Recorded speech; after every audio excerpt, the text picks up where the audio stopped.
بسم اللہ الرحمن الرحیم باب ما جاء فی کم صف اہل الجنہ حدثنا حسین بن یزید الطحان الکوفی قال حدثنا محمد بن فضیل عن زرار بن مرۃ عن محارب بن دثار عن ابن بریدۃ عن ابیہ رضی اللہ عنہ قال قال رسول اللہ صلی اللہ علیہ وسلم اہل الجنة 20 و100 صف 80 منها من هذه الأمة و40 من سائر الأمم۔ فرماتے ہیں یہ باب ہے اس بارے میں کہ اہل جنت کی صفیں کتنی ہوں گی، یعنی قیامت کے دن جو جنتی جنت میں داخل ہوں گے، جنت میں چلے جائیں گے، اللہ ہم سب کو داخلہ نصیب فرمائے، تو ان جنتیوں کی کتنی صفیں ہوں گی۔ تو حضرت بریدہ رضی اللہ عنہ سے روایت ہے کہ جناب رسول اللہ صلی اللہ علیہ وسلم نے ارشاد فرمایا اہل الجنت 20 و100 صف، کہ اہل جنت کی قیامت کے دن کل 120 صفیں بنیں گی، 120 صفیں، 80 منها من هذه الأمة، ان میں سے 80 صفیں اس امت کی ہوگی، 80 صفیں، و40 من سائر الأمم، اور باقی جو 40 صفیں ہوں گی وہ تمام امتوں کی ملا کر ہوگی۔ اسی باب میں دوسری روایت ہے عن عبداللہ ابن مسعود رضی اللہ عنہما قال، عبداللہ ابن مسعود رضی اللہ عنہ سے روایت ہے، فرماتے ہیں کہ ہم حضور علیہ السلام کے ساتھ بیٹھے ہوئے تھے فی قبۃ، قبہ کہتے ہیں خیمے کو، خیمہ، ایک خیمے میں ہم لوگ بیٹھے ہوئے تھے، نحو من 40، تقریباً 40 ساتھی تھے ہم لوگ، 40 ساتھی۔ فقال لنا رسول اللہ صلی اللہ علیہ وسلم، تو آپ علیہ السلام نے ہم سے پوچھا اترضون ان تکونوا ربع اہل الجنہ، کیا تم اس پر راضی ہو کہ تم جنت کی 1/4 تعداد بن جاؤ؟ 1/4 جانتے ہیں نا، یعنی کل تعداد کا کتنا حصہ؟ 1/4 حصہ۔ تو کیا تم اس پہ راضی ہو کہ تمہاری تعداد کل جنت میں 1/4 کے برابر ہو؟ قالوا نعم، سب نے کہا جی ہاں بالکل ہم اس پہ راضی ہیں۔ قال اترضون ان تکونوا ثلث اہل الجنہ، پھر آپ علیہ السلام نے فرمایا کیا تم اس پہ راضی ہو کہ تم کل جنتیوں کا 1/3 ہو جاؤ؟ 1/3 اب بڑھ گئے نا، یعنی 3 حصے بناؤ تو تمہارا 1 حصہ ہو، اس پہ راضی ہو؟ قالوا نعم، سب نے فرمایا کہ جی ہاں یہ تو اور اچھا ہو گیا۔ قال، پھر آپ علیہ السلام نے فرمایا اترضون ان تکونوا شطر اہل الجنہ، کیا تم اس پہ راضی ہو کہ تم کل جنت کی آدھی تعداد بن جاؤ، آدھے تم اور آدھے باقی امت؟ پھر آپ علیہ السلام نے فرمایا ان الجنت لا تدخلها الا نفس مسلمہ، بے شک جنت میں داخل نہیں ہو سکتا کوئی شخص مگر وہی جو کہ مسلمان ہوگا، یعنی ایمان کی حالت کے اندر ہوگا۔ پھر آپ علیہ السلام نے فرمایا ما انتم فی الشرک الا کالشعرۃ البیضاء فی جلد الثور الاسود او کالشعرۃ السوداء فی جلد الثور الاحمر، پھر فرمایا کہ تمہاری تعداد شرک کرنے والوں کے مقابلے میں اتنی ہے، یعنی اگر اہل ایمان اور اہل شرک کا تناسب کیا جائے کہ بھئی ہم زیادہ ہیں یا مشرکین زیادہ ہے، تو آپ علیہ السلام نے فرمایا کہ تم مشرکین کے مقابلے میں اتنے ہو جیسے کہ کالشعرۃ البیضاء، ایک سفید رنگ کا دھبا ہو فی جلد الثور الاسود، ایک سیاہ رنگ کے بیل کی کھال میں. ایک کالے رنگ کا بیل ہوتا ہے نا، پورا سیاہ بیل ہے، اور اس سیاہ رنگ کے بیل کی جلد پر ایک سفید دھبا ہے، ایک چھوٹا سا دھبا جو دور سے نظر آ رہا ہے. لیکن ایمان والوں کی تعداد شرک والوں کے مقابلے میں اس قدر ہے، یعنی شرک دنیا میں اتنا زیادہ ہوگا، ایمان اس کے مقابلے میں اتنا کم ہے. لیکن دیکھیں آپ نے جو تشبیہ دی نا، محدثین فرماتے ہیں سفیدی کے ساتھ، کہ تعداد تو کم ہوگی لیکن یہ امت، یہ اہل ایمان کائنات میں بالکل نمایاں اور چمکدار ہوں، جہاں بھی ہو لیکن ایک شان کے ساتھ زندگی گزاریں گے، ان کا ایمان چمک رہا ہوگا. تو حدیث کے درس میں کئی دروس سے بات چل رہی ہے جنت اور اہل جنت کے احوال اور ان کی نعمتوں کے بارے میں، اور آپ حضرات کے سامنے یہ بات بار بار ہوئی کہ چونکہ یہ دنیا تو کامل نہیں ہے، یہ تو ناقص ہے، اس کی زندگی بھی اور اس کی خوشی بھی، اس کی غمی بھی، ہر چیز ناپائیدار ہے. اس لیے انسان ایک حالت پر دنیا میں نہیں رہتا. اگر آج خوش ہے تو 2 دن بیچارہ پریشان ہوگا، 2 دن پریشان ہے تو پھر 3 دن خوشی آ جائے گی. دنیا کی زندگی اس کیفیت کے ساتھ مل جل کے گزرتی ہے. جو کامل جگہ ہے، جہاں کی نعمتیں، جہاں کی خوشیاں، جہاں کی راحتیں، جہاں کی لذتیں اور جہاں کے مزے بالکل جامع، کامل، مکمل، ابدی، ازلی ہے، وہ تو جنت کی ہے. کہ وہاں جب ایک اہل ایمان داخل ہوگا، جنتی چلا جائے گا، تو گویا اب کوئی غم، کوئی فکر ہے ہی نہیں، اب سکون ہی سکون ہے، خوشی ہی خوشی ہے، راحت ہی راحت ہے، آرام ہی آرام.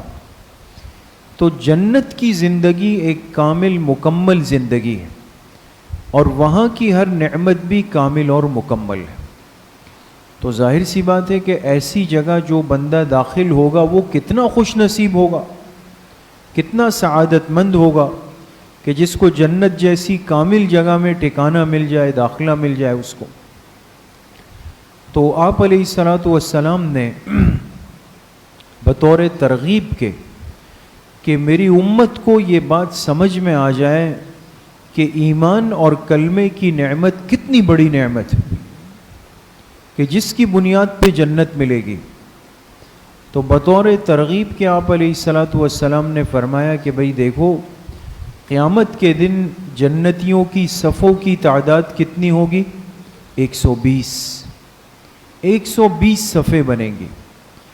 اب رہی یہ بات کہ ایک صف میں کتنے لوگ ہوں گے، کتنے افراد ہوں گے، ان کی کیا تعداد ہوگی، یہ تو انسان نہ کہہ سکتا ہے، نہ سوچ سکتا ہے، نہ اس کا کچھ اندازہ کر سکتا ہے. وہ بھی ظاہر سی بات ہے کہ اتنی بڑی تعداد ہوگی کہ شاید اس کا اندازہ اور حساب لگانا مشکل ہے، بہت بڑی تعداد. لیکن کل صفحے 120 بنیں گے. اور پھر اس سے بڑھ کر آپ نے ایک خوشخبری یہ سنائی کہ میری امت کی تعداد اس میں 80 صفحے ہوں. 80 صفحے یعنی گویا کہ 2/3 جنت کا 2/3 حصہ وہ اس آخری امت کے پاس آ جائے گا، اور باقی ابتدا سے لے کر حضرت عیسیٰ علیہ نبینا علیہ الصلوۃ والسلام تک جتنے انبیاء ہیں، ان تمام کی امتوں کی تعداد کتنی صفوں میں ہوں گی؟ 40 صفوں، یعنی وہ 1/3 ہو گئے. یہ اللہ پاک کا ایک کرم ہے، احسان ہے جناب نبی کریم صلی اللہ علیہ وسلم اور آپ کی برکت سے آپ کی امت پر. اسی لیے فرمایا کہ اس امت کی عمر سب سے کم ہے، اس امت کا وقت اس دنیا میں سب سے کم ہے، اور اس امت کے اعمال تعداد کے اعتبار سے کم ہوں گے، لیکن جنت میں سب سے پہلے چلی جائے گی. اس لیے حدیث پاک میں آپ علیہ الصلوۃ والسلام نے جو تشبیہ دی سمجھانے کے لیے یہود کو، پھر نصارہ کو، پھر امت مسلمہ کو. تو اس میں ہر ایک کا جو وقت بیان فرمایا وہ کیا ہے؟ وہ پہلے فرمایا فجر سے لے کر ظہر تک، پھر فرمایا ظہر سے لے کر عصر تک، پھر فرمایا کہ عصر سے لے کر عشاء تک. اوقات کو 3 حصوں میں تقسیم کر دیا. اور فرمایا ایک آدمی نے کہ مزدور کام پہ رکھے اور ان سے صبح سے لے کر دوپہر تک کام لیا، پھر ان کو اجرت دے دی. پھر دوپہر ظہر سے لے کر عصر تک مزدور رکھے، ان کو ان کی اجرت دے دی. اور پھر عصر سے لے کر مغرب تک مزدور رکھے، جب ان کا وقت پورا ہوا تو ان کو دگنی اجرت دے دی.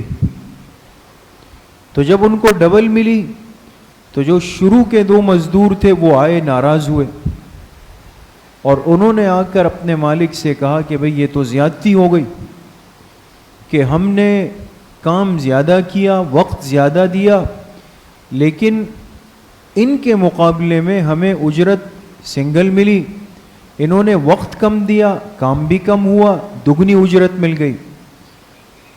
تو مالک نے ان سے کہا کہ جو حق تمہیں بتایا گیا تھا، کیا تمہارے حق میں کوئی کمی ہوئی؟ یعنی جب تمہیں کہا جا رہا تھا کہ بھئی صبح سے ظہر تک یہ مزدوری ہے، یہ دیہاڑی ہے تمہاری، اس میں کوئی کمی ہوئی؟ انہوں نے کہا نہیں، اس میں تو کمی نہیں ہوئی. حق تمہیں پورا ملا؟ انہوں نے کہا حق تو پورا مل گیا. تو فرمایا کہ وہ مالک ان سے کہے گا کہ ذالک فضلی اوتیہ من اشاء، پھر تو بھئی دیکھو یہ میرا فضل ہے، میں اپنی مرضی سے جس کو چاہوں دے دوں. تو آپ علیہ الصلاۃ والسلام نے فرمایا کہ صبح سے ظہر تک مزدوری کرنے والی وہ امت کون سی ہے؟ یہود کی. اور ظہر سے عصر تک کرنے والی نصارہ ہے. اور عصر سے لے کر مغرب تک کا وقت فرمایا میری امت کو ملا، جن کا زمانہ سب سے کم ہوگا، لیکن قیامت کے دن اللہ پاک اپنے فضل میں سے ان کو دگنا اجر عطا فرمائے. تو دیکھیں تعداد زیادہ ہوگی، 80 صفحے اس امت کی بنیں گی. اور جو دوسری روایت آپ حضرات نے سنی اس میں بھی آپ علیہ الصلاۃ والسلام نے ترغیباً فرمایا پہلے 1/4، پھر 1/3، پھر آدھا. تو محدثین نے لکھا ہے کہ یہ اللہ پاک کا علم اپنے انبیاء کے پاس ترتیب سے آتا ہے. اللہ کا علم تو پہلے اس درجے کا علم، پھر اس درجے کا علم، پھر اس درجے کا علم دیا گیا. اور پھر بڑی خوشخبری آ گئی کہ 2/3 اسی امت کے جائیں گے. ایک بات. دوسری بات جو اس حدیث پاک میں آپ علیہ الصلاۃ والسلام نے سمجھائی کہ تشبیہ دی ایک بیل کے جسم کے بالوں سے، کہ سیاہ رنگ کا بیل ہے جو اس کے جسم پر ایک سفید رنگ کا دھبا ہے. فرمائے تمہاری تعداد شرک والوں کے مقابلے میں اس قدر ہے. تو اس سے پتہ چلا کہ جنتیوں کی تعداد جہنمیوں کے مقابلے میں کیا ہوگی؟ جی کم ہوگی. کم ہوگی نا، اس لیے کہ مشرکین تو شرک کی وجہ سے اگر شرک کیا اور اسی حالت میں چلے گئے تو وہ تو جہنمی ہے. اللہ پاک کا فیصلہ ہے، ضابطہ ہے. تو پورا سیاہ بیل ہے، وہ شرک سے تشبیہ دی. تو گویا کہ جہنمیوں کی تعداد بہت زیادہ ہے اور جنتیوں کی تعداد اس کے مقابلے میں کم ہے. کم ہے. لیکن یہاں محدثین نے ایک عجیب انداز اختیار کیا دوستو اللہ کی اس مہربانی پر. فرمایا کہ چاہے تعداد جنتیوں کی کم ہو لیکن ہمیں اس پر کیوں پریشان ہونا ہے؟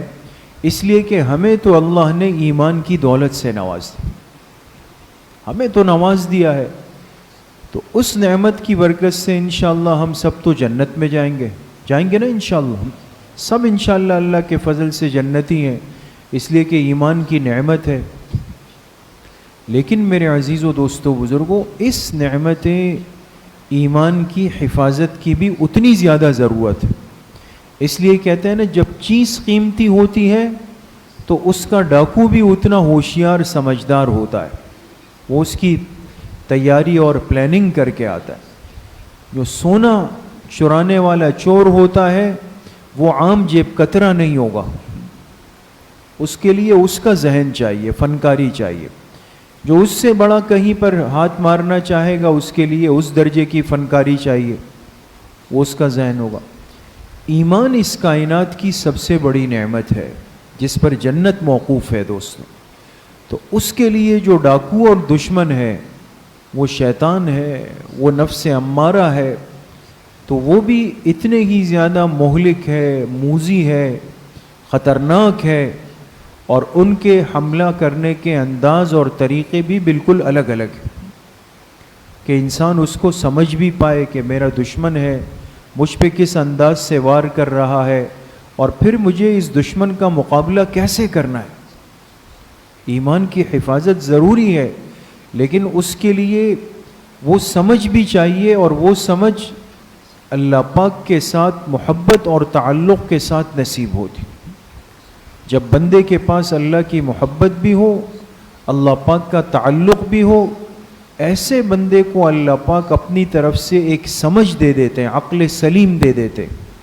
پھر اس کو سمجھ میں آتا ہے کہ بھئی میرا دشمن کون ہے، وہ مجھ پہ کہاں سے حملہ آور ہو رہا ہے، اور میں اس سے حفاظت کے اسباب اور بچاؤ کا سامان میں کیسے کروں. تو اس نعمت ایمان کی، اس عقیدہ توحید کی آج بڑی قدردانی کی بھی ضرورت ہے، اس کی حفاظت کی بھی ضرورت ہے. اللہ کریم مجھے بھی آپ سب کو صحیح عمل کی توفیق نصیب فرمائے. الحمدللہ رب العالمین والصلاة والسلام.